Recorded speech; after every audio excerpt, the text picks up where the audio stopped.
चलिएगा, topic APT, arbitrage pricing theory.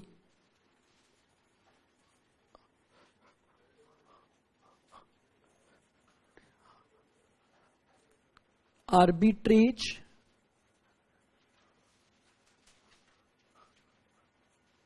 Pricing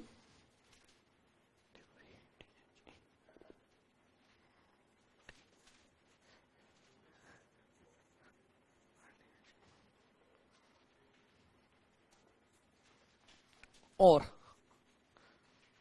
multi factor model.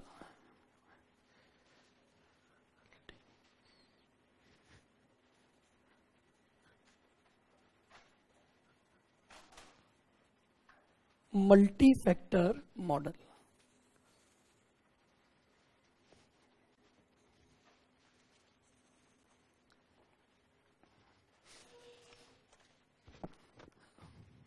देखिएगा ध्यान से।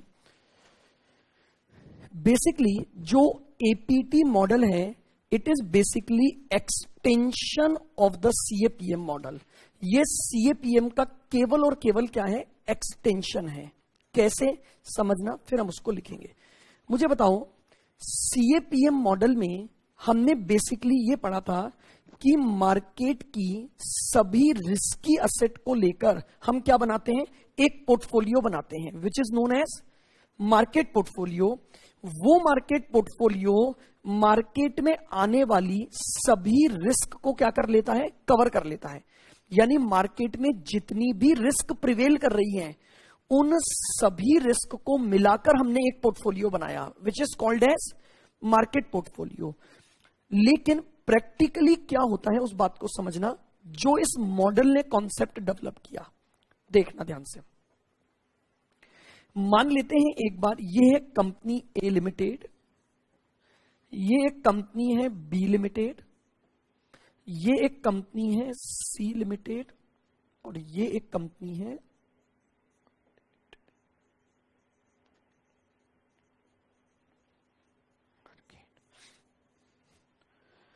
मैंने आपको सीएपीएम मॉडल में क्या बताया था, अगर मार्केट में कोई भी मैक्रो इकोनॉमी फैक्टर चेंज हो जाता है, मार्केट में इन्फ्लेशन आ गया, मार्केट में जीडीपी में कोई चेंज आ गया, या मार्केट में ऑयल प्राइसेस में चेंज आ गया, तो उसका इंपैक्ट हर कंपनी के शेयर्स पर पड़ेगा या नहीं पड़ेगा, हर कंपनी पर उसका इंपैक्ट होगा। हमने यही तो निकाला था कि ए लिमिटेड मार्केट से कोरिलेटेड है, बी लिमिटेड मार्केट से कोरिलेटेड है, सी लिमिटेड मार्केट से कोरिलेटेड है, और डी लिमिटेड मार्केट से कोरिलेटेड है। और इन सभी को मिलाकर हमने एक पोर्टफोलियो बनाया, जिस पोर्टफोलियो की रिस्क को हमने माना मार्केट की risk, which includes all types of risk available in the market. यानी क्या उसमें इन्फ्लेशन की रिस्क भी आ गई, क्या उसमें मार्केट में आने वाली इंटरेस्ट रेट की रिस्क भी कवर हो गई, क्या उसमें जीडीपी और जीएनपी की रिस्क कवर हो गई, क्या उसमें ऑयल प्राइसेस की रिस्क कवर हो गई। और हमने इन सब को मिलाकर सिर्फ एक नाम दिया, that is called as beta. कि मार्केट की सारी भाई अनसिस्टमेटिक तो प्रिवेल ही नहीं कर रही थी। According to the concept of capital market theory, market में कौन सी रिस्क प्रिवेल कर रही थी, सिस्टमेटिक, यानी कंट्री स्पेसिफिक रिस्क। तो जितनी भी मेरे पास कंट्री स्पेसिफिक रिस्क थी, उन सबको मिलाकर मैंने एक नाम दे दिया मार्केट रिस्क। यहां तक क्लियर। लेकिन अब इस मॉडल ने इसके ऊपर सिर्फ एक बात बोली, उसने ये बोला कि अंडर सीएपीएम आप ये अज्यूम कर रहे हो कि मार्केट में जितने भी रिस्क फैक्टर काम कर रहे हैं, उन सब का मिलाकर आपने एक साथ इंपैक्ट निकाल लिया, जबकि रियल लाइफ में ऐसा नहीं होता। What does it mean?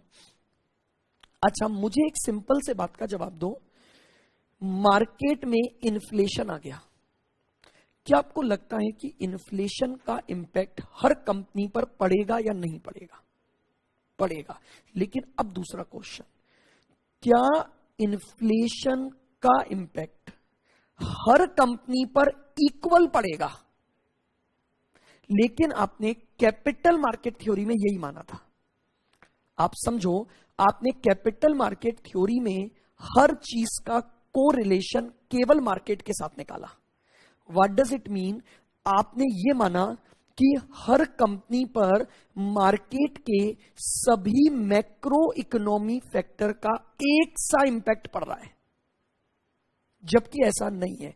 हां, ये इस मॉडल ने भी माना था, अगर मार्केट में इन्फ्लेशन आएगा,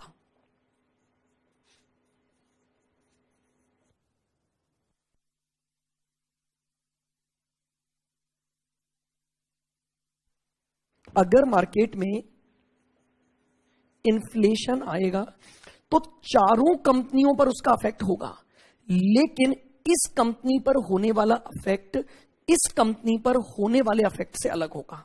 मे बी पॉसिबल इस कंपनी पर इन्फ्लेशन की वजह से ज्यादा रिस्क आ गई, लेकिन इस कंपनी पर इन्फ्लेशन की वजह से उतना फर्क नहीं पड़ा।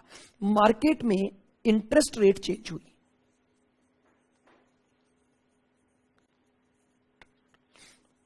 बहुत ध्यान से समझो, मार्केट में इंटरेस्ट रेट क्या हो गई? Change. No doubt interest rate की वजह से चारों कंपनियों पर इंपैक्ट आएगा, लेकिन इस कंपनी और इस कंपनी पर आने वाला जो इंपैक्ट होगा वो 100% क्या होगा? अलग होगा। आप ये नहीं कह सकते हो कि इस फैक्टर की वजह से दोनों कंपनियों में एक समान रिस्क प्रिवेल करेगी। तो जब हर मैक्रो इकोनॉमी फैक्टर अलग अलग रिस्क लेवल को बताता है, तो रिस्क प्रीमियम भी अलग अलग होना चाहिए। जबकि हमारे सीएपीएम मॉडल ने सभी रिस्क को एक साथ मिलाकर एक ही रिस्क प्रीमियम निकाला, आरएम माइनस आरएफ। आप जानते हो जब हमने आरएम माइनस आरएफ किया तो what does it mean? It represent a risk premium which involve all type of risk prevail in the market. आप समझ पा रहे हो? 5.5 का रिस्क प्रीमियम निकाला मान लो आपने, ये 5.5 क्या रिप्रेजेंट कर रहा है? ये रिप्रेजेंट कर रहा है मार्केट की हर एक रिस्क के लिए, मार्केट का बीटा क्या बताया था मैंने आपको? 1। यानी थोड़ा सा मैं एक बार सीएपीएम पर आता हूं। आपने आरएम माइनस आरएफ लिया, ठीक है, और जानते हो ओरिजिनली फॉर्मूले में यहां पर divide by beta of market होता है। ओरिजिनली फॉर्मूला जब बना था तो डिवाइड बाय क्या था? स्लोप निकालने के लिए। लेकिन चूंकि बीटा ऑफ मार्केट क्या होता है? 1, तो मैं 1 से उस चीज को डिवाइड करूं या ना करूं, क्या कोई फर्क पड़ रहा है? तो जरा आप इसकी एक डेफिनेशन समझो। What does it represent? मैं इतने का प्रीमियम कमा रहा हूं इस रिस्क के लिए, तो अगर मैं डिवाइड कर रहा हूं तो क्या ये पर यूनिट ऑफ रिस्क का प्रीमियम आ रहा है कि नहीं आ रहा? क्या इसको आप प्रीमियम मान सकते हो? एक्स्ट्रा कमाया ना, ये कमाने के लिए मैंने रिस्क कितनी उठाई? ये उठाई, ये उठाई। तो अगर मैं इस प्रीमियम को इस रिस्क से डिवाइड कर रहा हूं तो क्या आप यही बोलोगे ना कि this is the risk premium per unit of market risk? This is risk premium per unit of. अब मैं बोल रहा हूं कि मार्केट बीटा जो है वो 1 है, मार्केट बीटा 1 है, तो what does it mean? For every 1, for every 1 unit of risk, every 1 unit of risk, हमारा जो रिस्क प्रीमियम है वो आरएम माइनस आरएफ के बराबर है। और इसीलिए जानते हो, अगर मैं जिस कंपनी में इन्वेस्ट करने जा रहा हूं उसका बीटा 0.8 है तो मेरा रिस्क प्रीमियम कम हो जाएगा, क्योंकि मैं मार्केट से कम रिस्क उठा रहा हूं। और अगर बीटा 1.2 है तो मेरा प्रीमियम बढ़ जाएगा। लेकिन आप ध्यान से देखो, इस आरएम और आरएफ में, यानी इस रिस्क प्रीमियम में, मैंने मार्केट की हर एक रिस्क को कवर कर लिया। और यही सीएपीएम का एक ड्रॉबैक था जिसको एपीटी मॉडल ने दूर किया। एपीटी मॉडल सिर्फ अपने इसी आर्ग्यूमेंट को लेकर आया कि आप ये जो रिस्क प्रीमियम दे रहे हो ये मार्केट की सारी रिस्क को मिलाकर निकाल रहे हो, यानी आपने हर एक रिस्क का इंपैक्ट इक्वल मान लिया। आप समझ रहे हो, इन्फ्लेशन का भी वही रिस्क प्रीमियम, फिर इन्फ्लेशन के बाद इंटरेस्ट का भी वही रिस्क प्रीमियम, फिर ऑयल प्राइसेस का भी वही रिस्क प्रीमियम, सबका एक ही रिस्क प्रीमियम माना। जबकि एपीटी मॉडल कहता है जब मार्केट में अलग अलग मैक्रो इकोनॉमिक फैक्टर काम कर रहे हैं तो हर मैक्रो इकोनॉमिक फैक्टर का अलग अलग रिस्क प्रेफरेंस होता है, हर मैक्रो इकोनॉमिक फैक्टर का रिस्क लेवल अलग होगा। और जब आपका हर मैक्रो फैक्टर का रिस्क अलग अलग है तो उनका रिस्क प्रीमियम भी अलग अलग होना चाहिए। और आपको हर कंपनी में रिटर्न उस हिसाब से मिलनी चाहिए कि आपका क्या रिस्क प्रीमियम प्रिवेल कर रहा है और आप उस पर्टिकुलर फैक्टर की वजह से क्या रिस्क उठा रहे हो। आप समझ रहे हो, यानी मान लो मैंने जैसे इन्फ्लेशन लिया पहला फैक्टर, सुनना, अब मैंने ये बोला इन्फ्लेशन की वजह से यहां पर जो रिस्क प्रिवेल करेगी that is beta of inflation is 0.80। इस कंपनी में बीटा ऑफ इन्फ्लेशन 1.20 है, क्योंकि ये कंपनी इन्फ्लेशन की वजह से ज्यादा अफेक्टेड होती है। अब मैं आया इंटरेस्ट रेट पर। Now beta of interest rate is 1.20।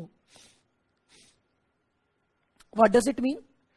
इस कंपनी पर इंटरेस्ट की कारण से ज्यादा रिस्क उठानी पड़ती है, जबकि इस कंपनी में बीटा ऑफ इंटरेस्ट रेट 0.90 है।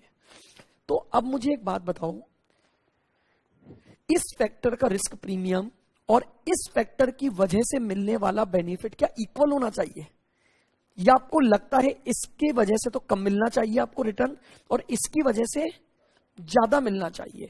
बस इसी थ्योरी को एपीटी मॉडल में डेवलप किया गया और एपीटी मॉडल ने रिटर्न को कैलकुलेट करने का एक डिफरेंट मैनर प्रोवाइड किया और उसका फोकस केवल और केवल इस बात पर था, since there are many macro economy factor in the economy and the risk level of each macroeconomy factor is different from the other macroeconomy factor, hence risk premium will be different for each macroeconomy factor।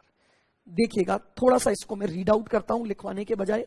अब page number 16 पर आएंगे, वहां मैंने एक heading डाली हुई है arbitrage pricing theory. Concept समझ आया कि इसका जो कॉन्सेप्ट था वो केवल और केवल हमारे इस मॉडल का एक एक्सटेंशन था बस।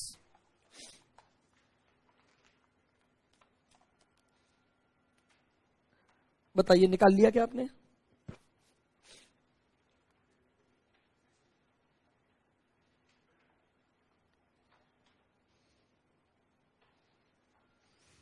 पढ़ूं? देखिए पॉइंट नंबर 1, बहुत ध्यान से सुनना। The APT model is an extension of CAPM। ये केवल और केवल CAPM मॉडल का एक एक्सटेंशन है।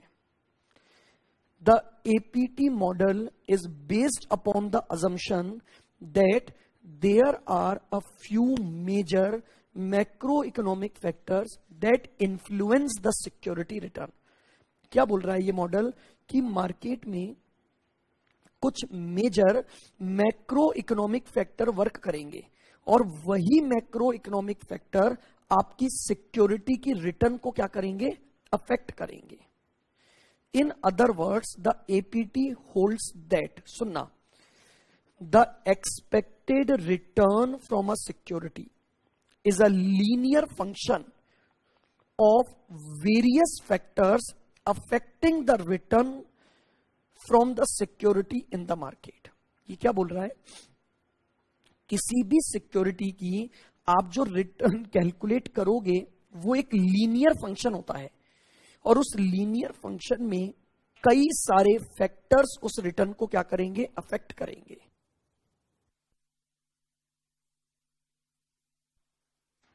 These factors may be interest rate, inflation, currency rate, GDP, growth, oil prices, etc. And each factor is represented by a factor specific beta coefficient. Why we use beta coefficient word? क्योंकि इन सभी macro economy factor के कारण से market में केवल systematic risk ही तो चल रही है, और सिस्टमेटिक रिस्क किससे कैप्चर की जाती है? बीटा से.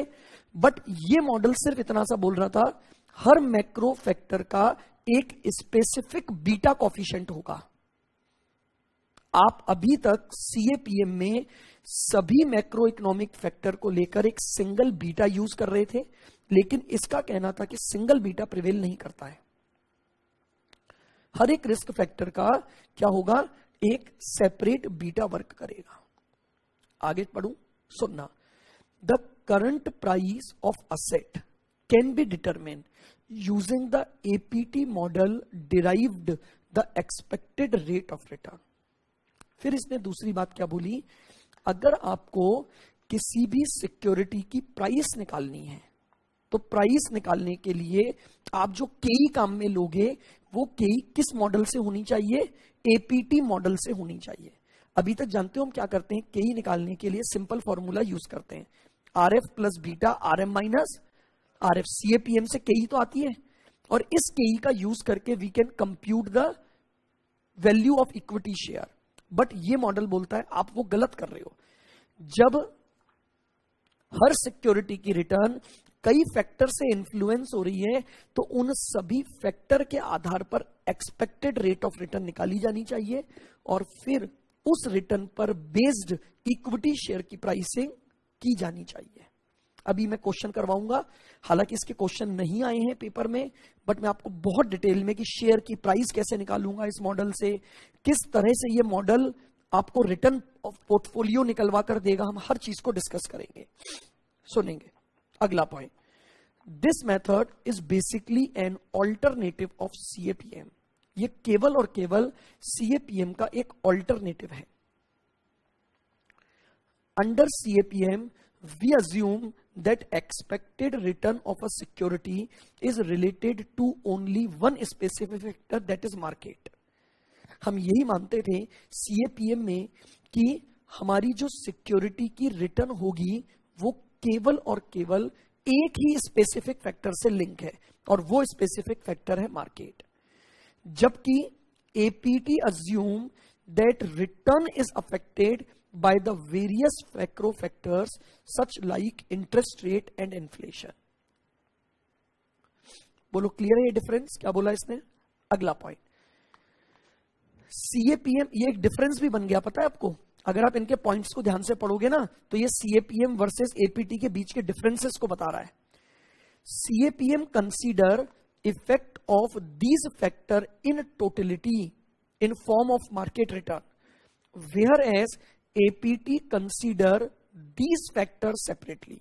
APT इन सभी फैक्टर को सेपरेट डील करता है, और हर उस मैक्रो फैक्टर को एक रिस्क फैक्टर माना जाता है. Now by using this concept of APT model, हमारे पास पॉइंट आता है how to calculate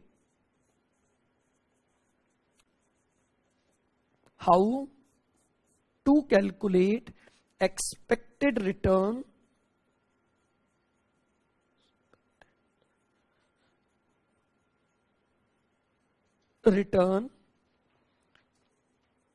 of a security, how to calculate expected return of security under APT.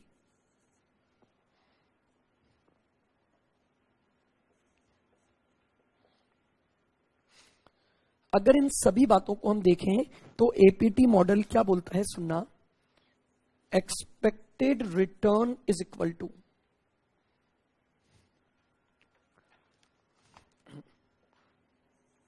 RF plus, सुनना बहुत ध्यान से,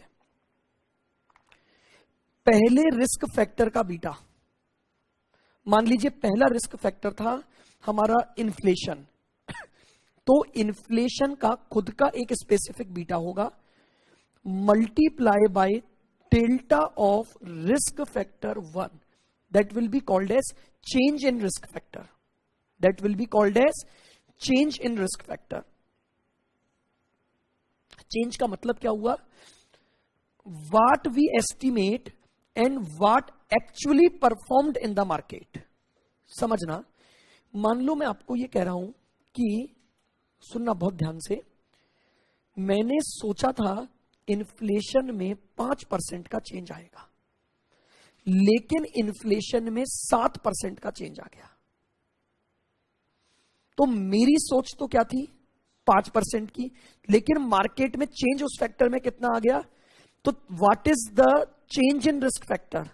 कितना चेंज आया रिस्क फैक्टर में? 2, that will be called change in risk factor 1 plus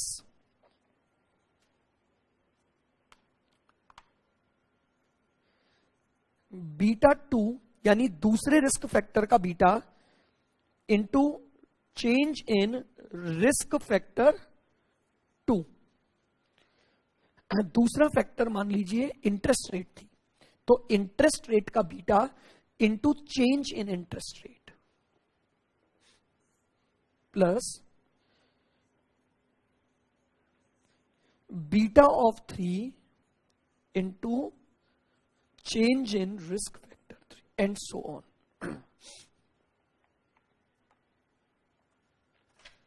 ठीक है, और every risk factor denoted by a symbol lambda. हर इस चेंज को अगर मैं एक सिंबल के तौर पर ले जाऊं, ये तो मैंने एक लाइन लिखी, change in risk factor, but it is denoted by a sign which is called lambda, and since there is no risk this will be called as lambda 0। अगर कोई रिस्क नहीं है तो this will be called zero risk factor.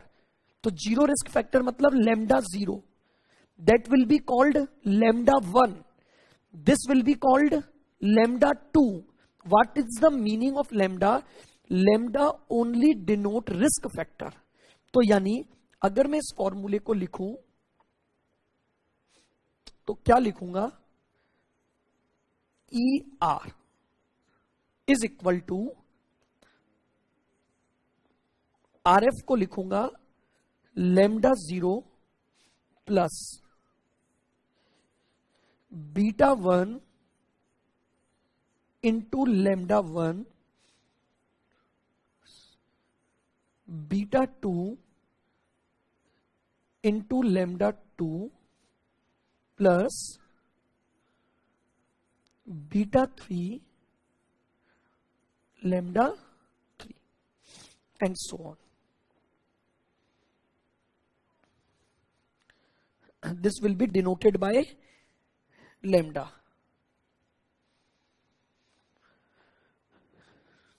यानी return निकालने का formula समझ आ गया।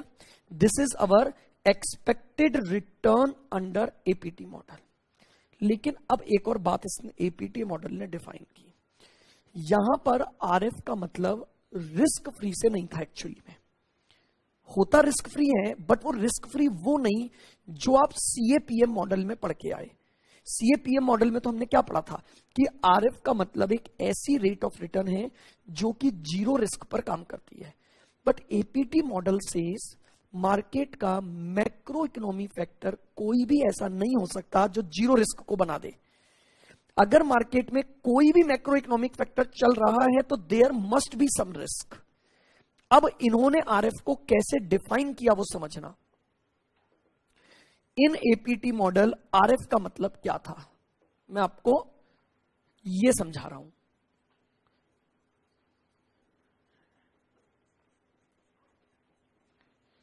Meaning of RF in APT, meaning of RF in APT, सुनना बहुत ध्यान से। इस मॉडल ने क्या बोला? Late assume market have 4 macro economic factor,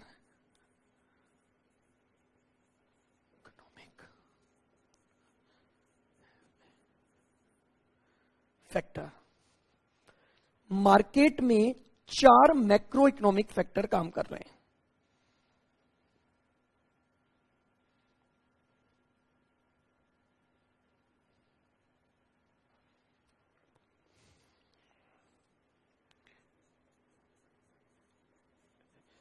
inflation,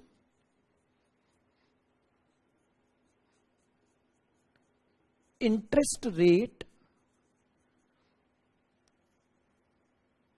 GDP और ऑयल प्राइस। मार्केट में आप अज्यूम करो कि 4 मैक्रो इकोनॉमिक फैक्टर काम कर रहे हैं। अब सुनना मेरी बात बहुत ध्यान से। हमारा एक एक्सपेक्टेशन है मार्केट को लेकर, और वो एक्सपेक्टेशन है इन्फ्लेशन में 4% का चेंज आएगा। एक्सपेक्टेशन है इंटरेस्ट रेट में 2% का चेंज आएगा। जीडीपी में 5% का चेंज आएगा। और ऑयल प्राइस में जो चेंज आएगा वो मान लीजिए हमारा, या चेंज नहीं, हम इसको चेंज नहीं बोलते हैं, हम ये बोलते हैं कि इन्फ्लेशन 4 तक जाएगी, इंटरेस्ट रेट 2%, जीडीपी 5 और ऑयल प्राइसेस $65। अब मेरी बात बहुत ध्यान से सुनना कि अगर मार्केट में ये सब इसी तरह से चलेगा, मान लो फॉर एग्जांपल मार्केट में इस समय इंटरेस्ट रेटें चल रही है 8%, एंड वी अज्यूम 2% का चेंज हो जाएगा, 2% से रिफ्लेक्ट करेगा मार्केट, तो इट विल बी 10%। अब अगर एग्जैक्टली मार्केट में ऐसा होगा, बहुत ध्यान से सुनना, अगर मार्केट में एग्जैक्टली ऐसा होगा तो एक कंपनी है एक्स लिमिटेड, वो एक्स लिमिटेड अपनी सिक्योरिटी पर 8% रिटर्न कमा कर देगी। This will be called as RF. In APT model, this 8% is called RF. यानी एक ऐसी रेट ऑफ रिटर्न जो इन्वेस्टर को कमाकर दी जाएगी अगर मार्केट में केवल इतना इतना चेंज आ जाता है। मार्केट चेंज भले ही हो जाए, लेकिन मार्केट में अगर इतना आता है तो इतनी रिस्क को कवर करने के लिए हम आपको क्या कमा कर देंगे, 8% कमा कर देंगे। Here RF mean this, RF doesn't mean here risk free rate of return. ये आरएफ एपीटी मॉडल में बहुत अलग तरीके से डिफाइन की गई, बट जनरली जब भी हम क्वेश्चन देखेंगे ना, आपको वो रिस्क फ्री रेट ही लिख देता है, but risk free in other manner होता है। अभी भी तो रिस्क फ्री है, आप समझो मेरी बात को। मैं बोल रहा हूं 4% का चेंज ले आओ, तब तक कोई रिस्क है ही नहीं, क्योंकि उस 4% के चेंज को मैंने ऑलरेडी इस 8% में क्या कर रखा है, रिटर्न में कवर कर रखा है।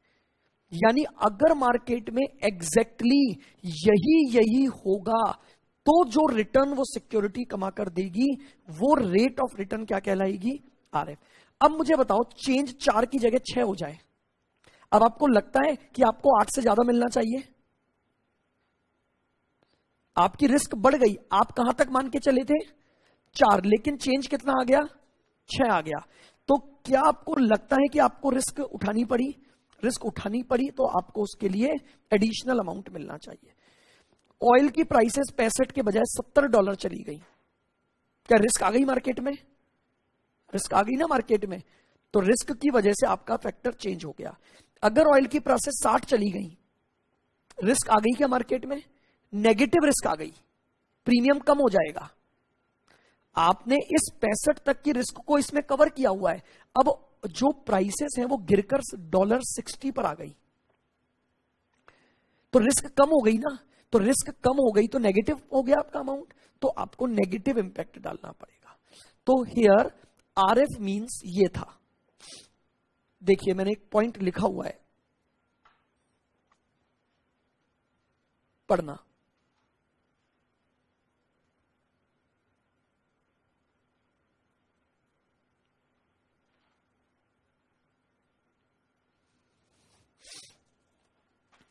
देखो एच पॉइंट पढ़ रहा हूं. In APT model RF refers to the expected rate of return if macro factor remains unchanged. अगर मैक्रो फैक्टर अनचेंज्ड रहते हैं तो आप जो रेट ऑफ रिटर्न कमाओगे, इस रेट ऑफ रिटर्न को क्या बोला जाएगा? आरएफ बोला जाएगा. Suppose that the return from a particular share is affected by 4 macro economic factor. ये बोल रहा है, सपोज करो कि आपकी कंपनी का शेयर 4 फैक्टर से अफेक्टेड है. जीडीपी ग्रोथ से, इन्फ्लेशन से, इंटरेस्ट रेट से और ऑयल प्राइसेस से.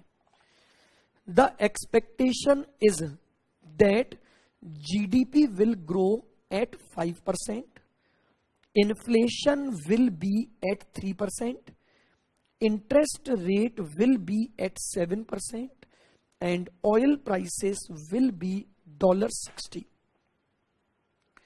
If all these happens, the shares is likely to have a return of 10%.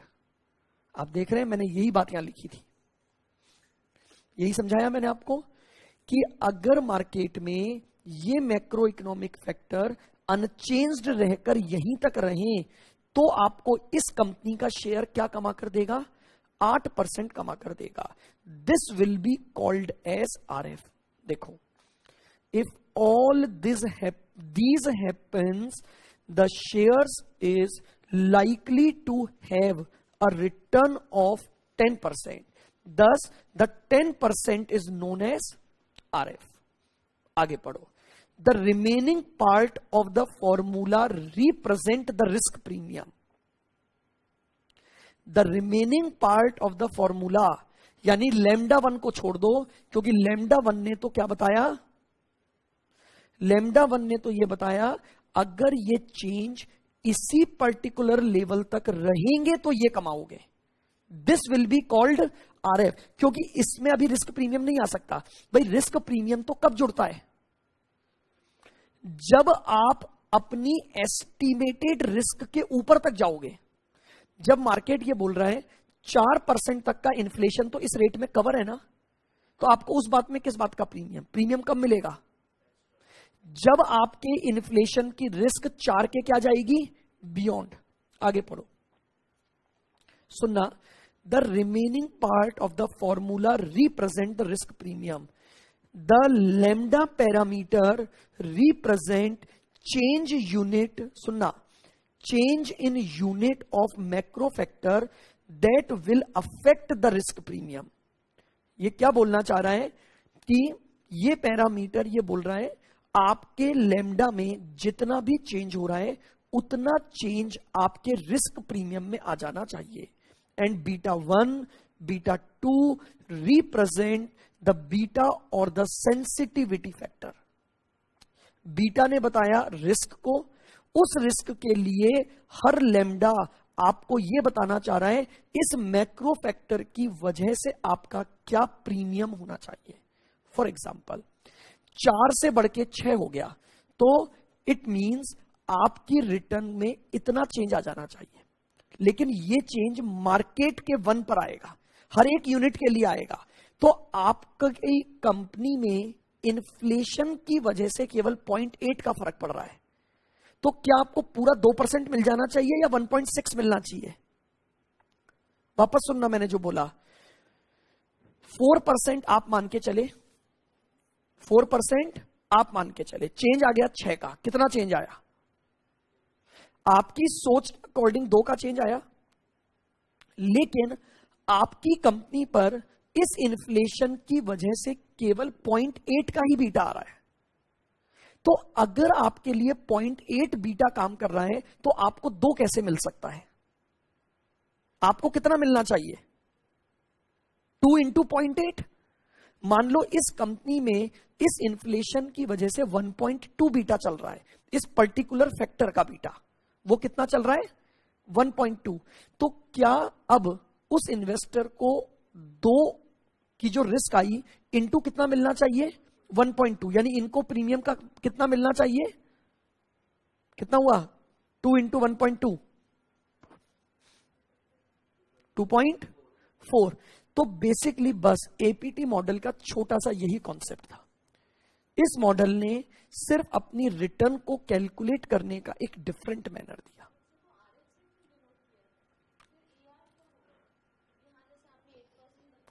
हाँ, this 8% is only this value. 8% तो रिटर्न ही मिलेगी ना आपको।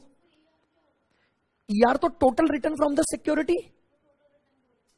तो ईआर आप सीएपीएम को भी टोटल रिटर्न ही तो बोलते हो, आरएफ तो उसका एक फैक्टर है केवल।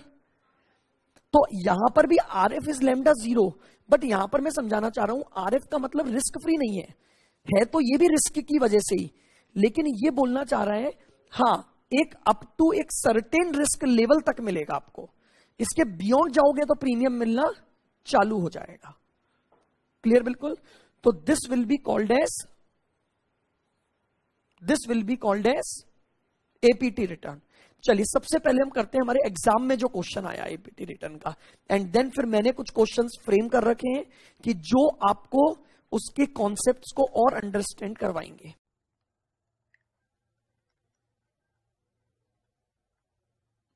क्वेश्चन नंबर 29 देखिए क्या बोल रहा है, mister T intends to invest in equity shares of a company the value of which depends upon the various parameters as mentioned below।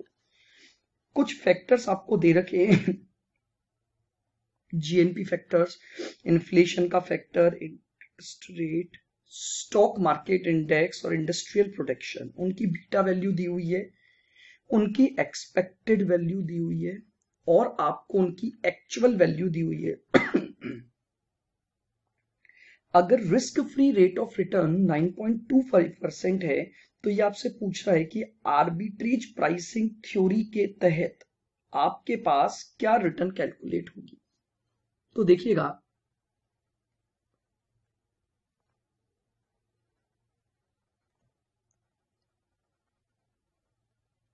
Return under APT model,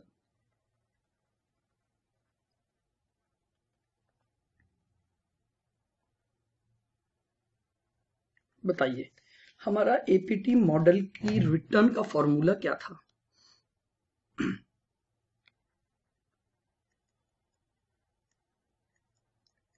return is equal to RF plus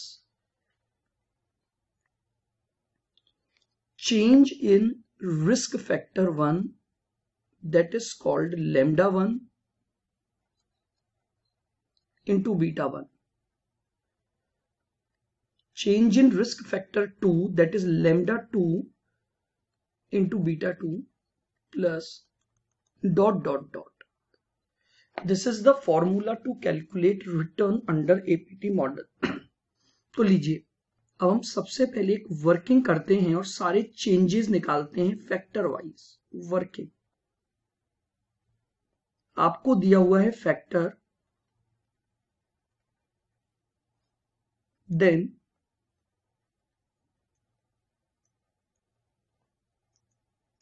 actual value,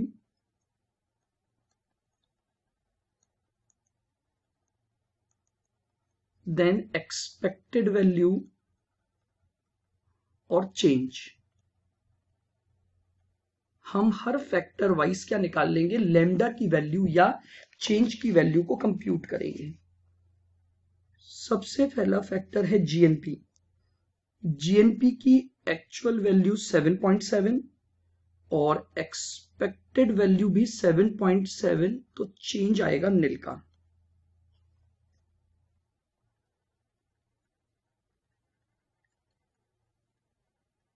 inflation बताइए, inflation की actual value 7 है, expected value थी 5.50। Value बताइए 7 minus 5.5 that is 1.5 का change. उसके बाद हमारा अगला फैक्टर है इंटरेस्ट रेट। इंटरेस्ट रेट में यहां पर मेरे पास वैल्यू है 9, यहां मेरी एक्सपेक्टेड वैल्यू थी 7.75, तो 9 माइनस 7.75 दैट इज 1.25। फिर है स्टॉक मार्केट इंडेक्स,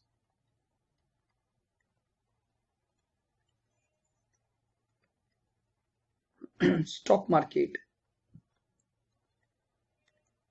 एक्चुअल 12 है, एक्सपेक्टेड 10 थी, चेंज 2 का आ जाएगा।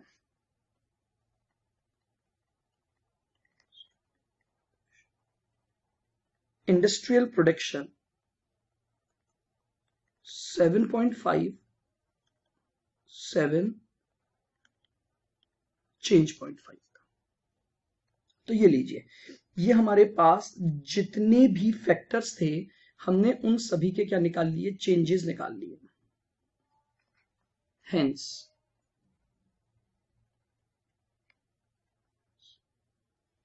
आरएफ दे रखी है 9.25 प्लस, आइएगा पहले फैक्टर का चेंज है 0 इंटू बीटा 1.12, दूसरे फैक्टर का चेंज आपको दे रखा है 1.5 इंटू इसका बीटा है 1.75 प्लस तीसरे फैक्टर का चेंज है 1.25 इंटू इसका बीटा है 1.30 प्लस 2 का चेंज इंटू 1.70 प्लस 0.5 का चेंज इंटू 1। ये आपके हर रिस्क फैक्टर का particular change multiply by the beta. ना उसको सॉल्व कर लीजिए, 9.25 plus 0 plus 1.5 into 1.75 2.625 plus 1.25 into 1.3 1.625 plus 2 into 1.7 plus 0.5 into 1.5, total कर लीजिए 0.5 प्लस 3.4 प्लस 1.625 प्लस 2.625 प्लस 9.25, 17.40%। ये हमारे पास इस कंपनी के इक्विटी शेयर्स के लिए आपके पास क्या आ गई, एपीटी मॉडल की रिटर्न कंप्यूट हो गई। बताइए क्लियर है बिल्कुल।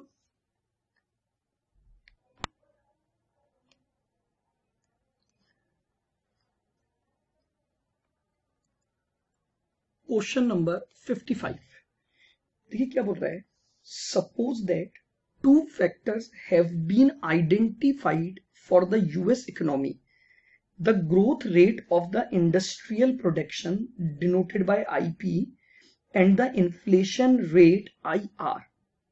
दो आपके पास फैक्टर दे रखे हैं, एक तो इंडस्ट्रियल प्रोडक्शन फैक्टर है और एक इन्फ्लेशन रेट का फैक्टर है। जो इंडस्ट्रियल प्रोडक्शन है उसकी एक्सपेक्टेड है 4 और इन्फ्लेशन रेट की एक्सपेक्टेड रेट है 6। इंडस्ट्रियल प्रोडक्शन का बीटा 1.1 है और उसका 0.4 है, ठीक है। Is currently expected to provide a return of 14%, यानी ये बोल रहे हैं कि अगर ये एक्सपेक्टेशन मार्केट में रहा तो ये जो सिक्योरिटी है वो आपको 14% रिटर्न देगी। तो इसका मतलब ये जो 14% है वो आपकी आरएफ हो गई। क्लियर बिल्कुल। मेरी बात को फिर ध्यान से सुनना, मैं क्या आपको बोल रहा हूं कि अगर मार्केट में आईपी में 4% का चेंज और इन्फ्लेशन में 6% का चेंज आता है तो आपको 14% की रिटर्न मिलेगी। अब उसने एक्चुअल दिया हुआ है 5 से ग्रो हो गई, जबकि इन्फ्लेशन रेट जो है वो 7 चली गई। तो what is your revised estimate of return? सबसे पहले चेंज निकालना पड़ेगा। एक वर्किंग से हम चेंज निकाल देंगे। फैक्टर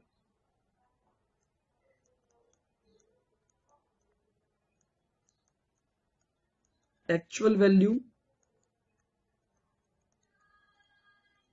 एस्टिमेटेड वैल्यू और चेंज।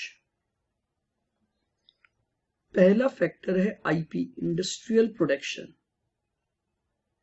एक्चुअल 5 है, एस्टिमेटेड 4 थी, चेंज 1 का। इन्फ्लेशन रेट 7 है, actual 6 1।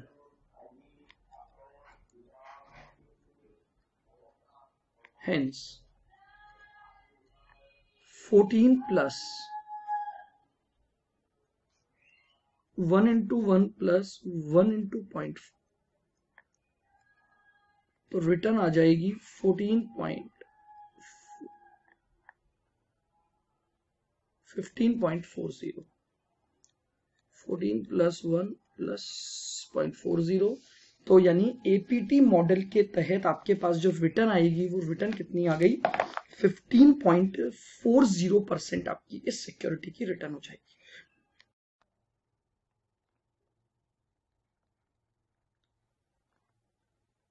How to calculate portfolio return?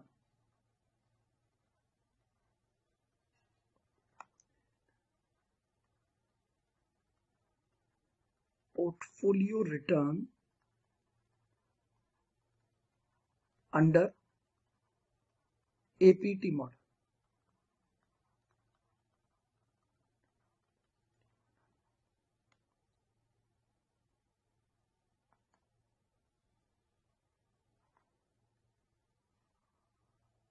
How to calculate portfolio return under APT model?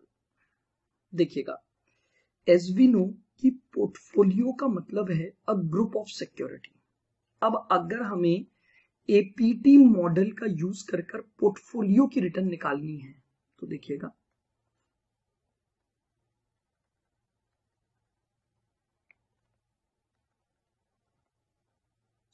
steps to be followed.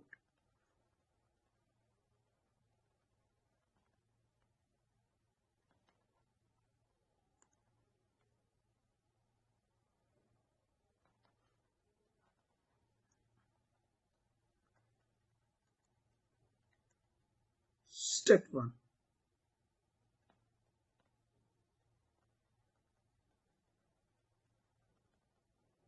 calculate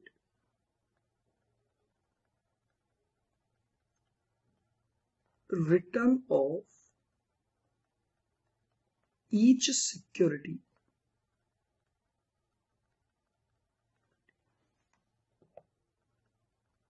in usual manner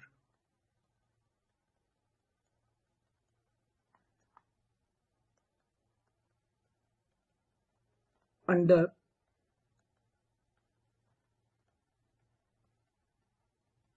APT model.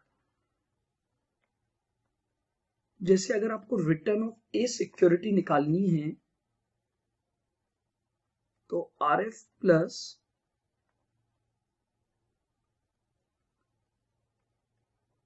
Lambda 1 into beta 1, lambda 2 into beta 2। ठीक है, हमें जिस भी security की return compute करनी है हम APT model का फॉर्मूला लगाएंगे और उस एपीटी मॉडल से रिटर्न कैलकुलेट कर लेंगे।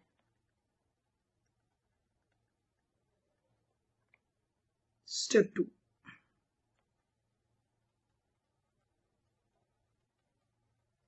Calculate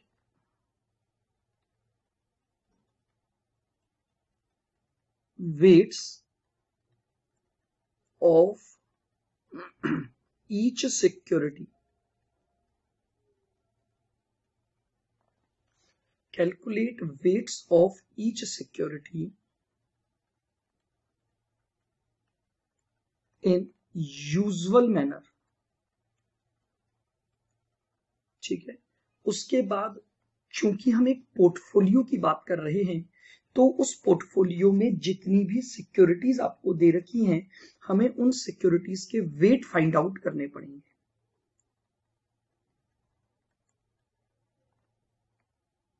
And then step 3,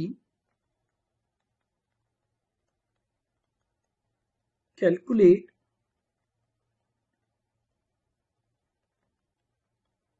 return of portfolio.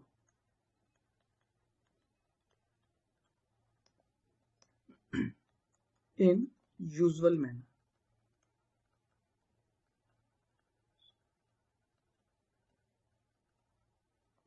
और उसके बाद हम क्या करेंगे, पोर्टफोलियो की रिटर्न कंप्यूट कर देंगे यूजुअल मैनर में. यानी return of portfolio is equal to return of A into weight of A, return of B into weight of B, plus ये हमारे पास क्या आ जाएगी, पोर्टफोलियो की रिटर्न आ जाएगी अंडर एपीटी मॉडल. क्लियर है बिल्कुल. सबसे पहले हर सिक्योरिटी की आप सेपरेट रिटर्न निकालोगे. आफ्टर दैट हर सिक्योरिटी का वेट चाहिए आपको, और उसके बाद हमारी जो पोर्टफोलियो की रिटर्न है यानी वेटेड रिटर्न जिसे हम कहते हैं वो हम यूजुअल तरीके से कैलकुलेट कर लेंगे. आइएगा एक एग्जांपल से मैं आपको इस कॉन्सेप्ट को समझाता हूं. लिखेंगे एग्जांपल.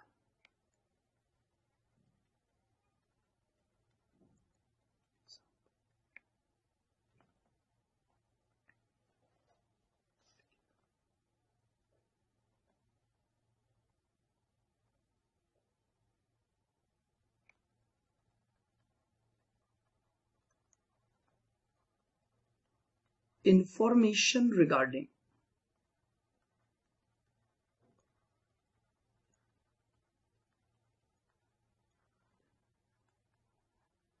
two securities.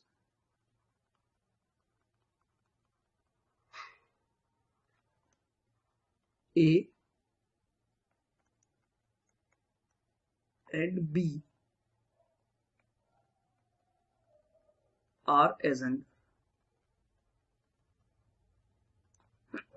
दो सिक्योरिटीज ए और बी की आपको इंफॉर्मेशन दी हुई है.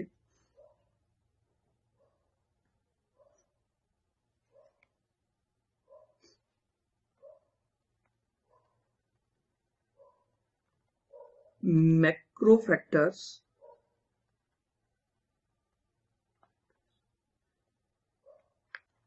Lambda value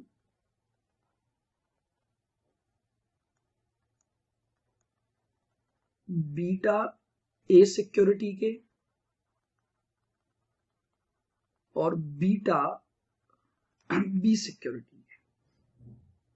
macro factor 1 lambda value 8% है, बीटा फैक्टर ए और beta factor B.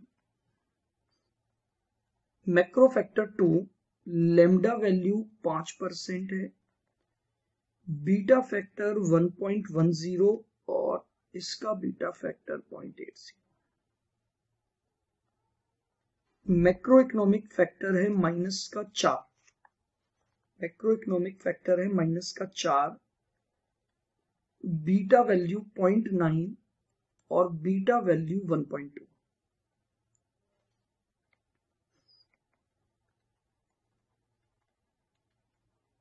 Calculate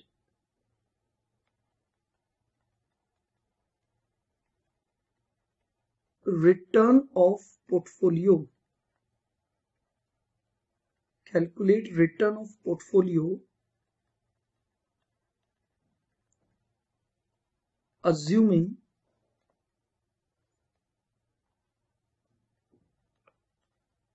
40% funds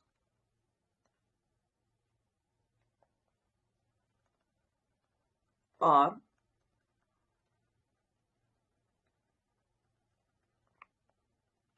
invested in A and 60%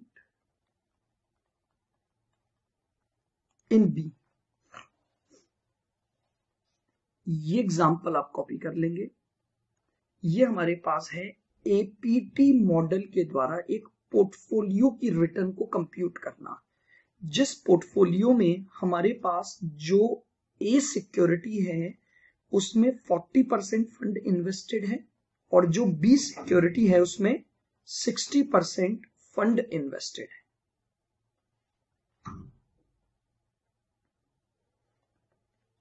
क्या सभी जनों ने लिख लिया है?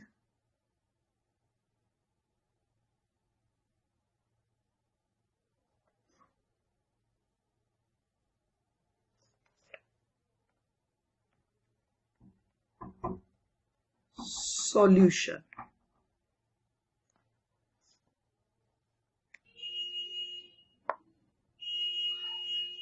सबसे पहले हम निकालेंगे step 1।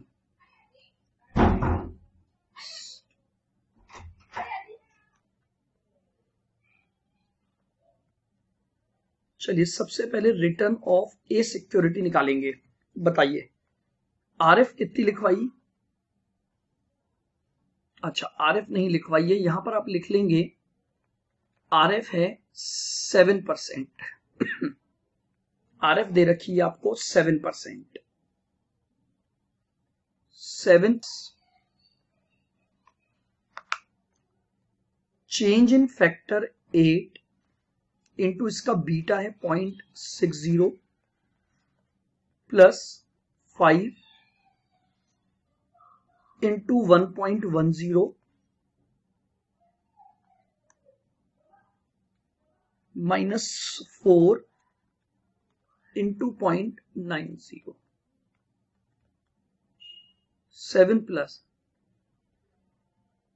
4.80 plus 5 into 1.1, 5 into 1.1, that is 5.50 minus 4 into 0.9, 3.60। Return निकाल दीजिए। 7 plus 4.8 plus 5.5 minus 3.6।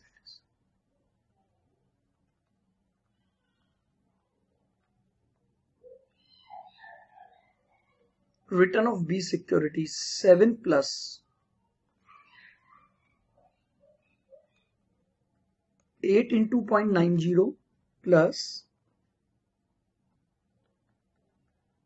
5 into 0.80 minus 4 into 1.20। 7 plus 8 into 0.9, 7.20, 5 into 0.8, 4 minus 4 into 1.2, 4.8।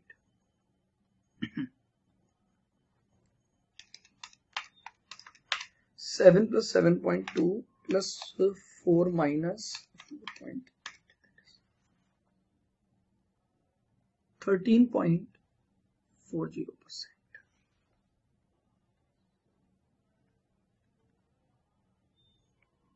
Step 2, weight of A 0.40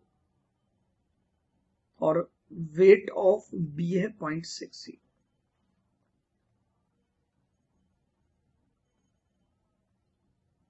लीजिएगा return of portfolio is equal to 13.70 into 0.40 plus 13.40 into 0.60। 13.7 into 0.4,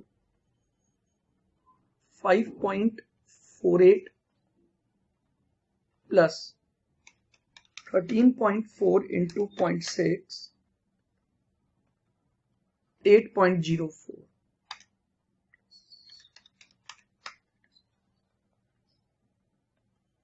ये लीजिए आपके पास portfolio की return आ गई है 13.52%. That is our portfolio return. तो clear बिल्कुल. इस टॉपिक में हमने क्या सीखा कि अगर हमें एपीटी मॉडल का यूज करके पोर्टफोलियो की रिटर्न निकालनी है तो वो रिटर्न किस तरह से निकाली जाएगी.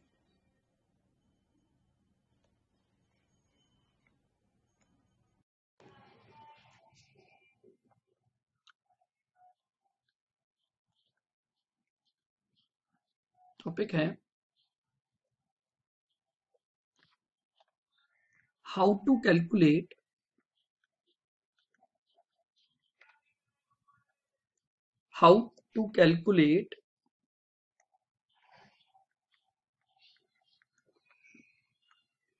price of shares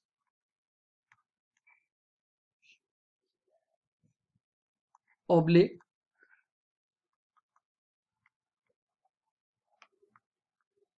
intrinsic value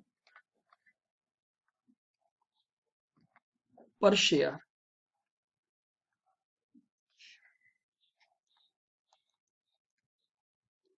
using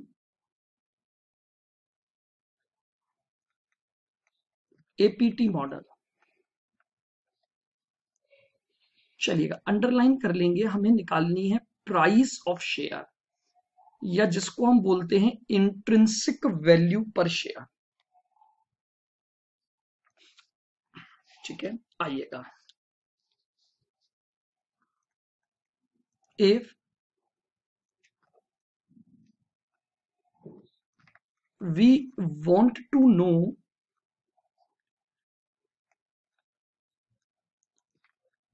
value per share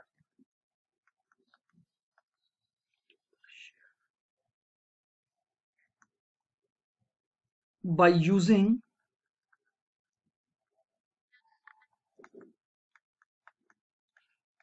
APT model, then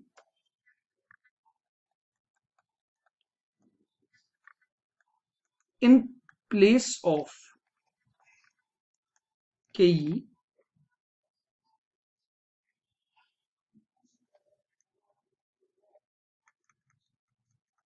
using CAPM, we must use KE based on APT. बस एक ही चेंज आने वाला है. आप जो प्राइस पर शेयर या इंट्रिंसिक वैल्यू कैलकुलेट करोगे उसमें आप CAPM वाली केई के बजाय APT मॉडल की केई को क्या कर लोगे, यूज करोगे.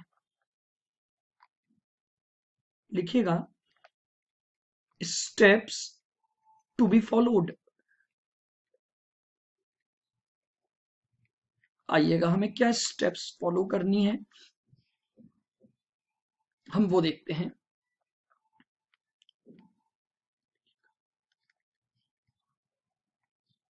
Step 1, calculate KE by using APT model. सबसे पहले हम क्या करेंगे, KE कैलकुलेट करेंगे by using APT मॉडल. तो KE is equal to RF plus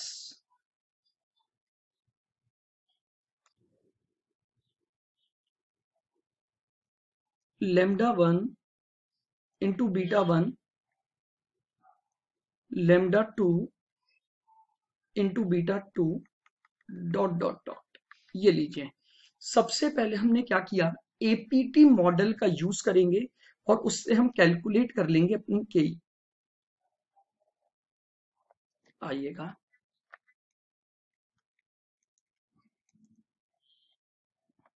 step 2,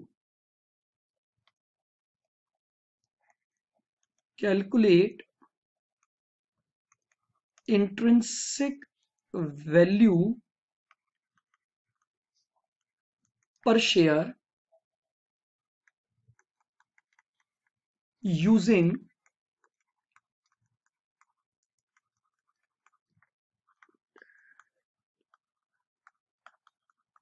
dividend discount model. इसके बाद हम क्या करेंगे, हम डिविडेंड डिस्काउंट मॉडल का यूज करेंगे और by using the dividend discount model हम अपने शेयर की इंट्रिंसिक वैल्यू फाइंड आउट कर लेंगे। तो intrinsic value is equal to D1 divided by KE minus G। D1 का मतलब हो जाएगा एक्सपेक्टेड डिविडेंड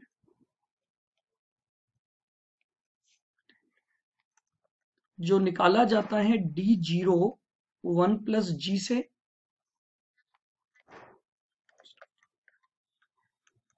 KE हमारा यहां रिफ्लेक्ट करेगा cost of capital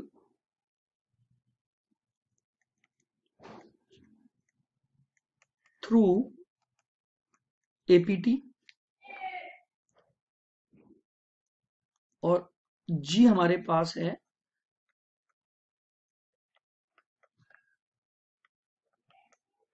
growth rate. ये हमारे पास क्या आ जाएगी, ग्रोथ रेट आ जाएगी।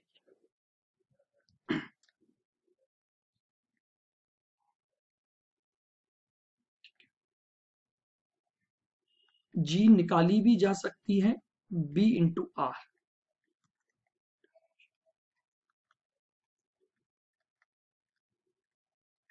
B है रिटेंशन रेशो और R है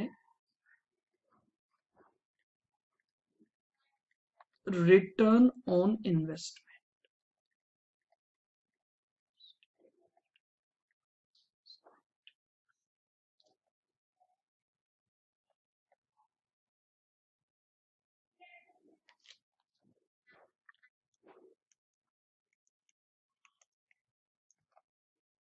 स्टेप 3, स्टेप 2 क्लियर है। हम डिविडेंड डिस्काउंट मॉडल यूज करेंगे और after using dividend discount model हम अपना क्या निकाल लेंगे, हम अपनी वैल्यू कंप्यूट कर लेंगे।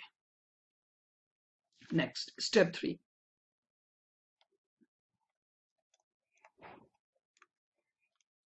Compare intrinsic value per share with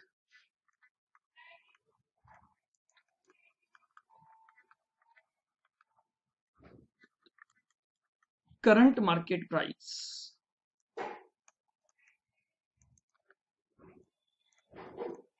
and decide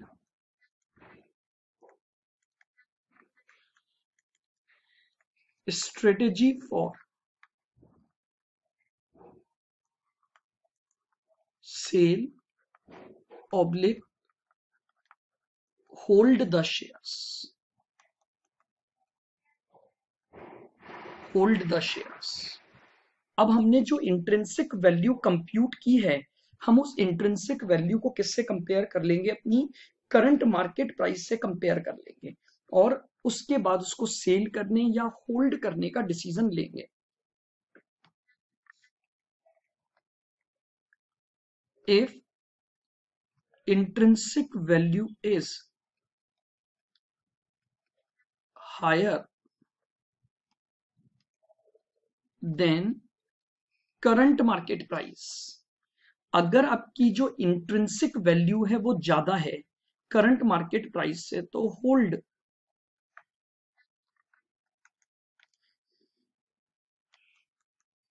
if intrinsic value is lower than current market price, sell. क्यों, देखिएगा किसी भी शेयर की इंट्रिंसिक वर्थ क्या होती है कि अगर आप उस शेयर को होल्ड करके रखोगे तो इतनी वर्थ कमाओगे, तो अगर ये होल्ड करने की वर्थ ज्यादा है करंट मार्केट प्राइस के कंपैरिजन में, जैसे मान लीजिए मैं आपको बोलूं इंट्रिंसिक वैल्यू आ रही है 25 and current market price is 20, what does it mean? अगर आप शेयर्स को होल्ड करके रखते हो तो आपकी शेयर की वर्थ है 25 रुपए, और अगर आज बेच देते हो तो आपको वर्थ मिलेगी 20 रुपए। आप क्या करोगे? आप शेयर को होल्ड करके रखोगे। यहां देखते हैं इंट्रिंसिक वर्थ 25 है और करंट मार्केट प्राइस 30 है, क्या करोगे? यानी अगर होल्ड करके रखोगे तो वर्थ मिलेगी 25 रुपए, लेकिन अगर उसे आज सेल कर दोगे तो आज आपको कितने रुपए मिल जाएंगे? 30 रुपए मिल जाएंगे। तो क्या करना चाहिए आपको? आपको इमीडिएटली उसे आज क्या कर देना चाहिए? बेच देना चाहिए। बोलिएगा, क्लियर है बिल्कुल?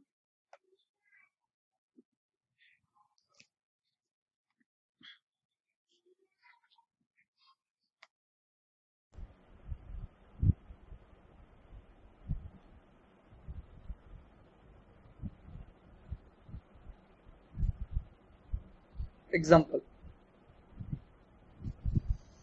देखिएगा,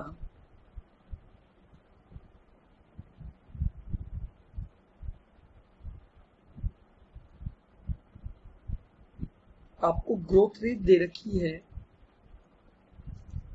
8%,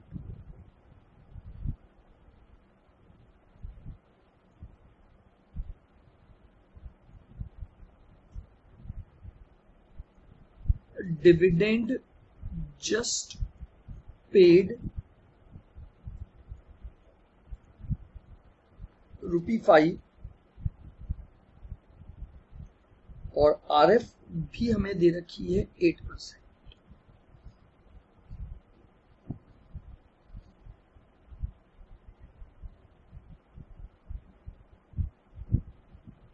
calculate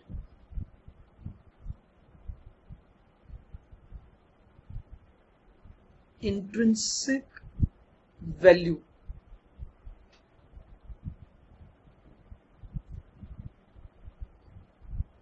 per share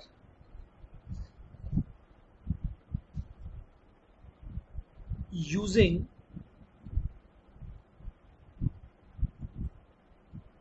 following details। आपको कुछ डिटेल्स दी गई हैं और उन डिटेल का यूज करके आपको इंट्रिंसिक वैल्यू निकालना है। फैक्टर दिया हुआ है,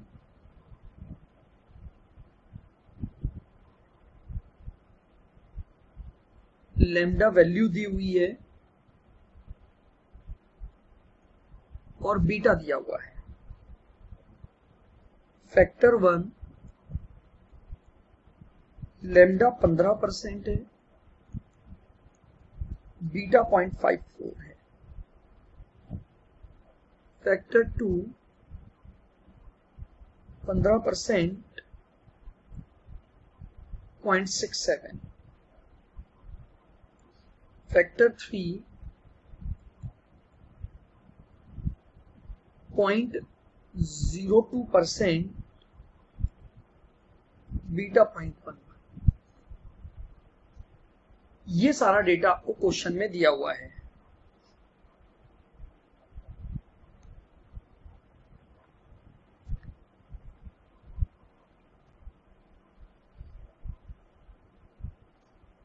लिख लिया है सभी ने?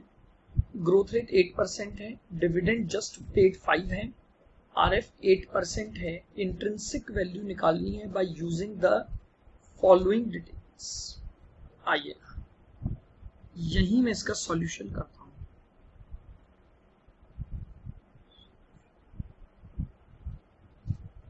सबसे पहले मैं K निकालूंगा, RF plus lambda 1 into beta 1, lambda 2 into beta 2 और लैम्डा 3 इंटू बीटा 3। आइए RF कितना दे रखा है आपको? 8 plus 15 into 0.54 plus 15 into 0.67 minus 0.02 into 0.11 8 plus, चलिएगा वैल्यू कैलकुलेट करते हैं। 15 into 0.54 that is 8.1 plus 15 into 0.67 10.05 minus 0.02 into 0.11 0022 8 plus 8.1 plus 0.05 26.15%। ये हमारे पास क्या आ जाएगी, हमारी केई आ गई by using APT model. By using APT model ये हमारे पास क्या आ जाएगी, हमारी केई आ गई।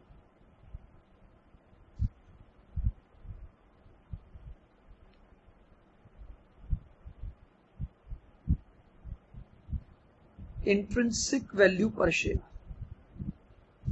is equal to D1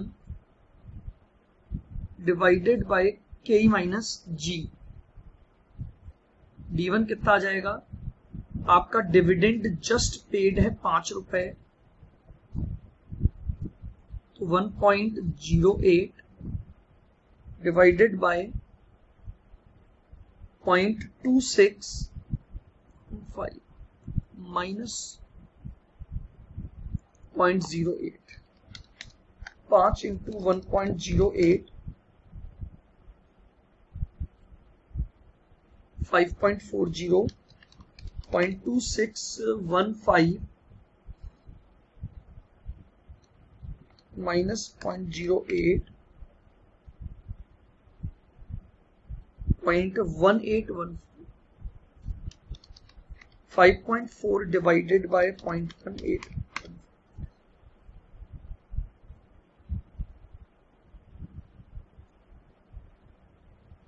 तो ये लीजिए, ये हमारे पास क्या आ गई, इंट्रिंसिक वैल्यू पर शेयर आ गई 29.75।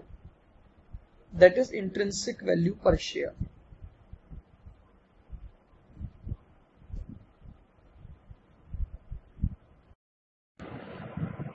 देखिएगा question number 163 CMA and question number 82 for CMA। क्या बोल रहा है, देखिएगा, the mister Nirmal Kumar has categorized all the available stock in the market into the following types: small cap growth stock, small cap value stock, large cap growth stock और large cap value stock। तो mister Nirmal Kumar थे, उन्होंने इस रूप में उनको categorise किया हुआ है। Mister Nirmal Kumar also estimated the weights of the above categories of stock in the market index. Furthermore, the sensitivity of the return on these category of the stock to the three important factors are estimated to be। अब आपको हर category of stock का wait दिया हुआ है, उसका पहला factor जो कि बीटा को रिप्रेजेंट कर रहा है वो दिया हुआ है। फैक्टर 2 प्राइस बुक को डिनोट कर रहा है और फैक्टर 3 इन्फ्लेशन को डिनोट कर रहा है। The rate of return on the treasury bond is 4.5 that is RF। RF आपको दी हुई है 4.50%। Required using arbitrage pricing theory determine the expected return on the market index. आपको एपीटी मॉडल का use करना है और उसके द्वारा हर स्टॉक की रिटर्न निकालनी है।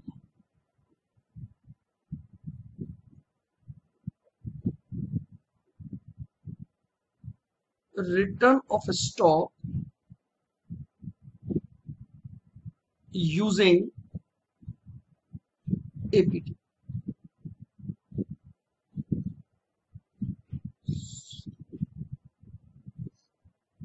सबसे पहले है small cap growth.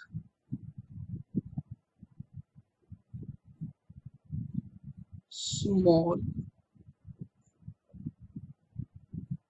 Cap growth 4.50 plus आइएगा। अब आपको क्या दे रखा है, चेंज रिस्क प्रीमियम का मतलब ही यही होता है चेंज इन रिस्क फैक्टर। तो 6.85 इंटू 0.80 माइनस 3.5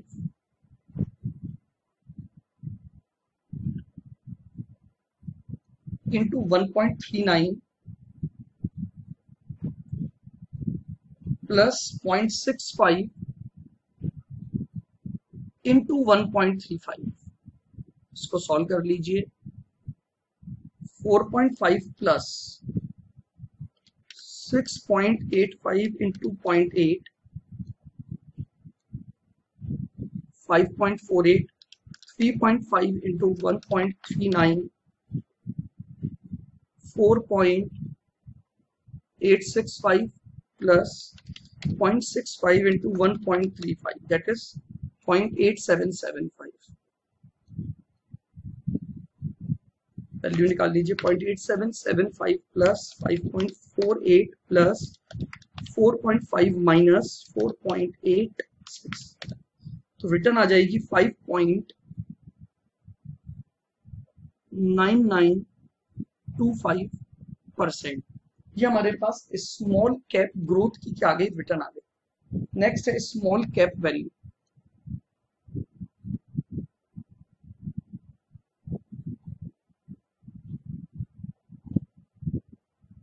आइएगा small cap value 4.50 plus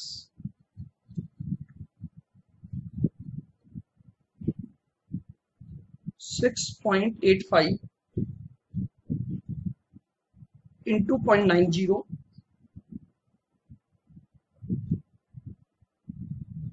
minus 3.5 into 0.75 और प्लस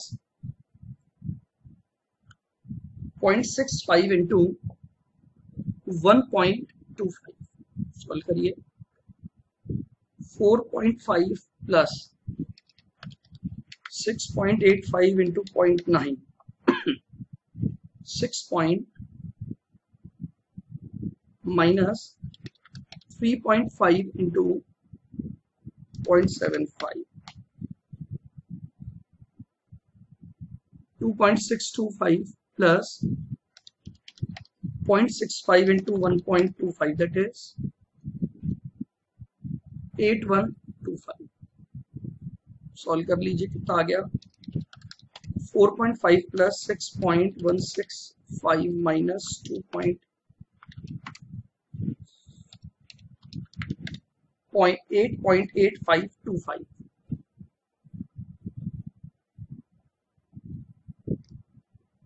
ये लीजिए, ये आपके पास स्मॉल कैप वैल्यू की क्या आ गई, रिटर्न आ गई। नेक्स्ट फिर आपके पास है large cap growth stock. Large cap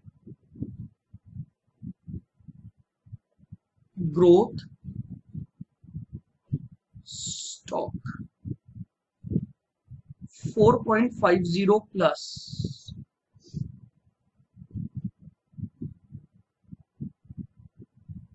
6.85 into 1.165 minus 3.5 into 2.75 plus 0.65 into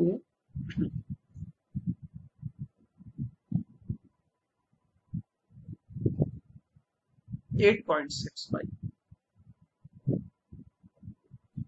4.5 plus निकालिए 6.85 into 1.165, 7.980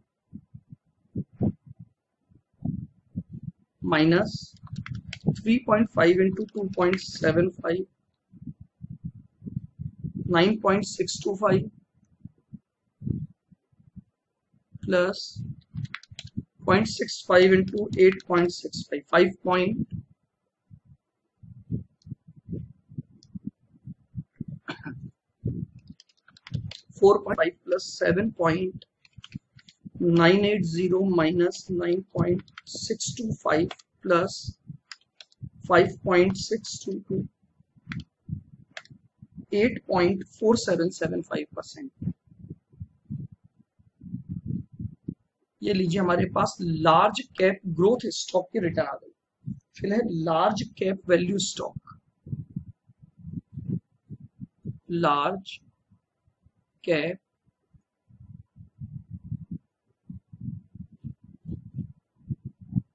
value stock 4.50 plus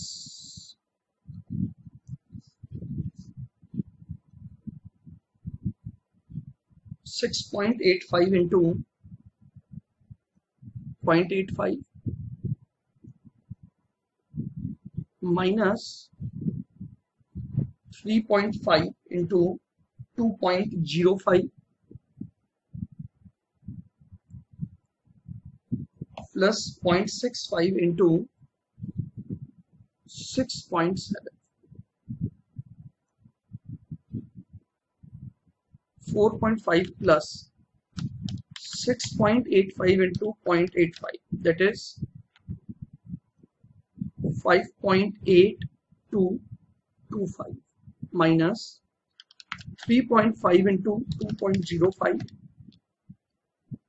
7.175 plus 0.65 into 6.75, 4.38, 4.5 plus 5.8225 minus 7.175 plus 4.3875, 7.535%। ये लीजिए, ये आपकी चारों स्टॉक की क्या आ गई, रिटर्न कैलकुलेट हो गई।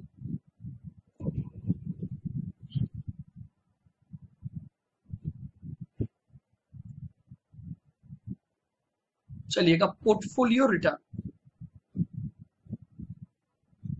इज इक्वल टू, आइएगा पहली रिटर्न आपकी आई है 5.9925 इंटू इसका प्रपोर्शन है 0.25 का, प्लस दूसरी रिटर्न कितनी आई है आपकी 8.8525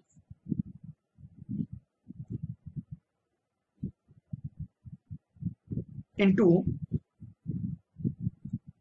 0.10 प्लस 8.4775 इंटू 0.50 प्लस 7.535 और इंटू 0.15 निकालिए 5.9925 इंटू 0.25, ये आ जाएगा 1.4981 plus 8.8525 into 0.1, 0.8853 plus 8.4775 into 0.5, that is 4.23 plus 7.535 into 0.15, that is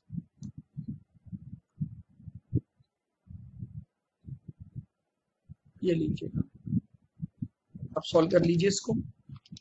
1.4981 plus 0.8853 plus 4.2388 plus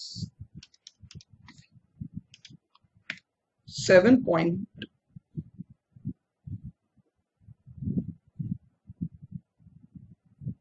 ये लीजिए, ये हमारे पास क्या आ गई, हमारे पोर्टफोलियो की रिटर्न आ गई by using APT model.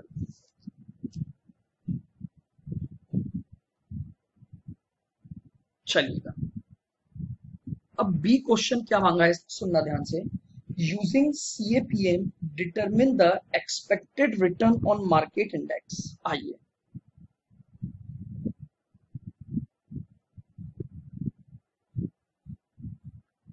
Return of stock using CAPM.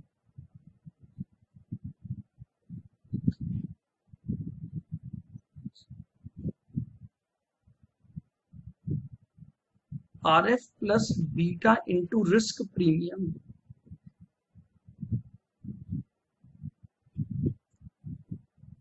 हमें ये पता है कि according to the CAPM model हमारा एक ही फैक्टर काम करता है और वो होता है बीटा। आइए, सबसे पहले small cap growth.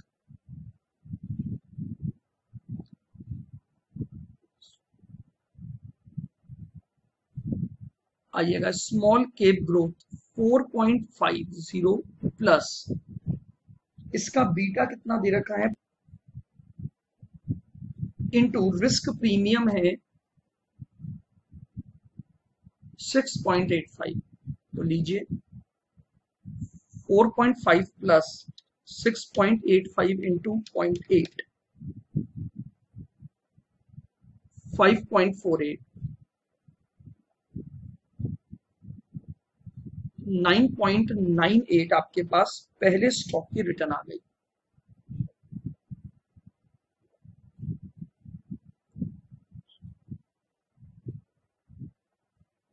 The next is small cap value 4.5 plus 0.9 into 6.85। लीजिएगा 4.5 plus 0.9 into 6.85 6.165 plus 4.5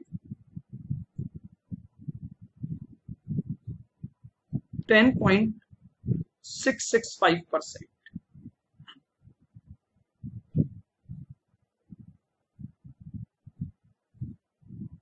उसके बाद है large cap growth.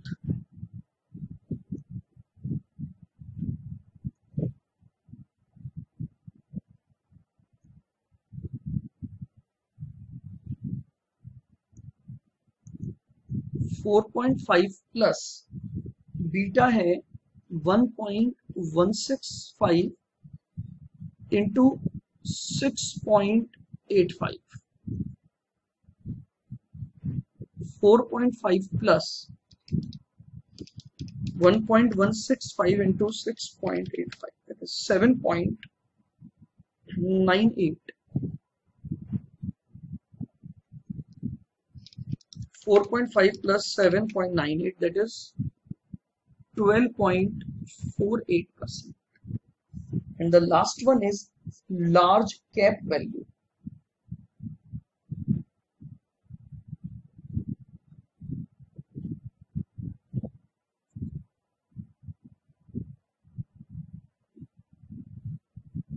.5 plus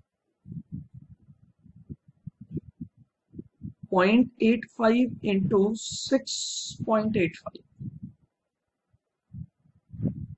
4.5 plus 6.85 into 0.85, that is 5.82।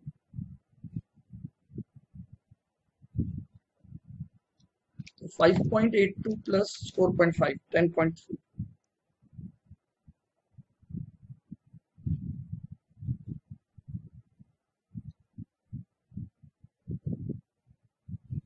Hence, return of portfolio is equal to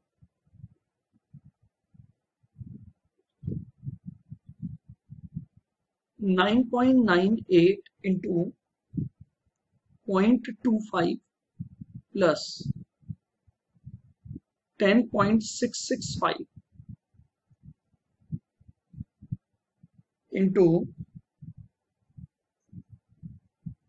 0.10 plus 12.48 into 0.50 plus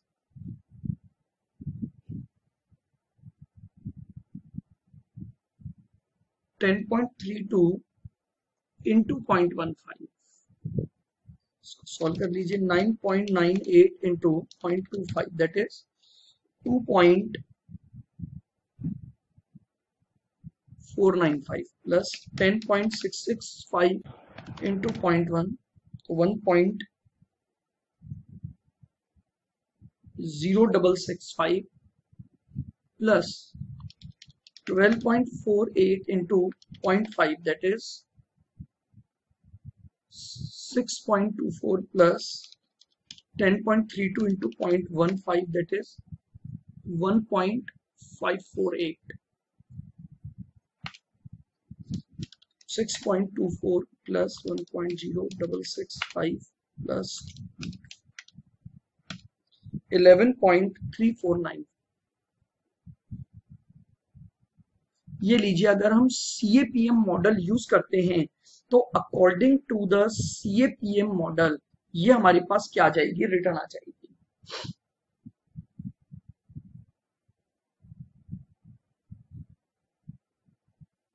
सबकी CAPM return निकाल दी और CAPM return calculate करने के बाद हमने क्या किया, पोर्टफोलियो की रिटर्न कैलकुलेट कर ली है।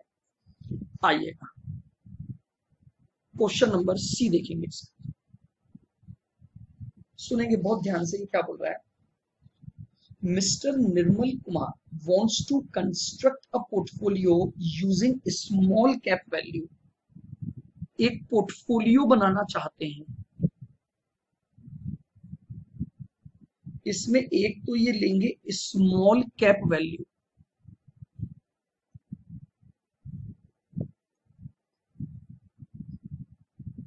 और लेंगे large cap growth.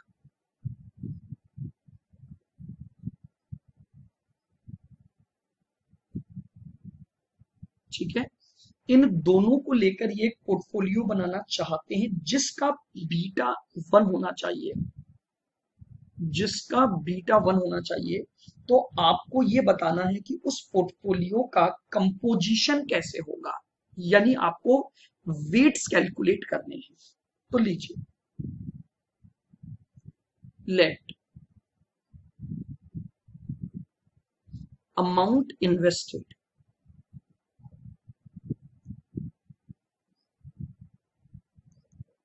in small cap value is equal to W1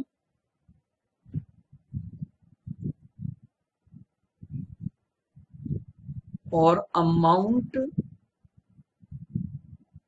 invested in large cap growth is equal to W2. So W1 into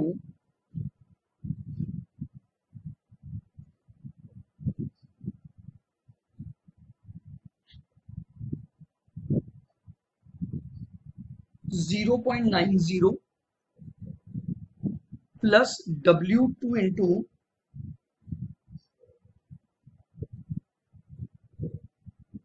1.165, that must be equal to 1.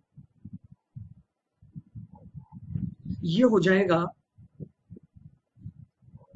0.90 W1 plus 1.165, इसको मैं 1 minus W1 लिख दूंगा।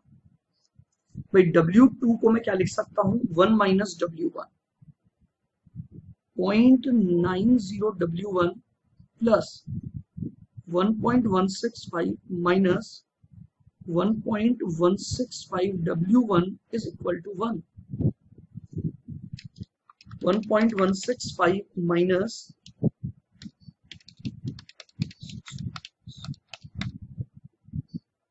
या जाएगा 0.265 W1 is equal to 0.165.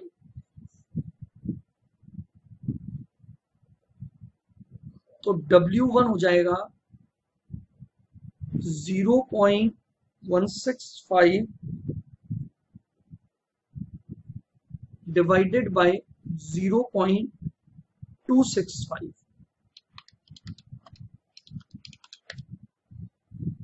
That is 0.623. तो मेरे पास W1 आ गया कितना, 0.623. तो W2 is equal to 1 minus W1, 1 minus 0.623, that is 0.377. ये आपके पास क्या आ गया, W2 की value uh,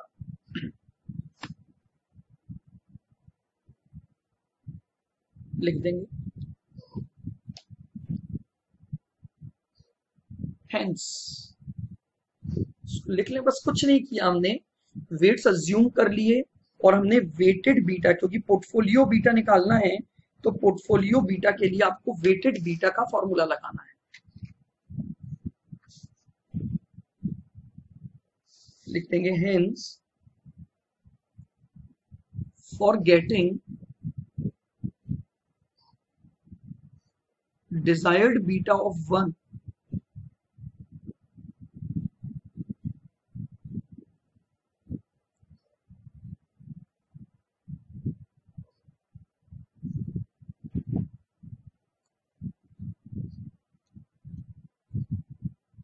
desired beta of 1, Mr. Kumar should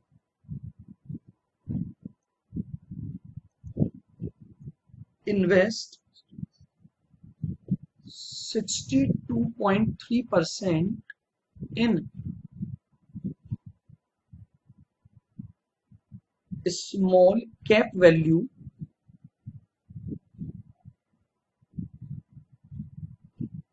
and 37.70% in large cap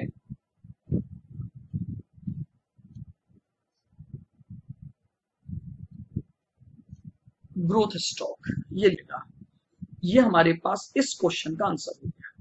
clear है बिल्कुल।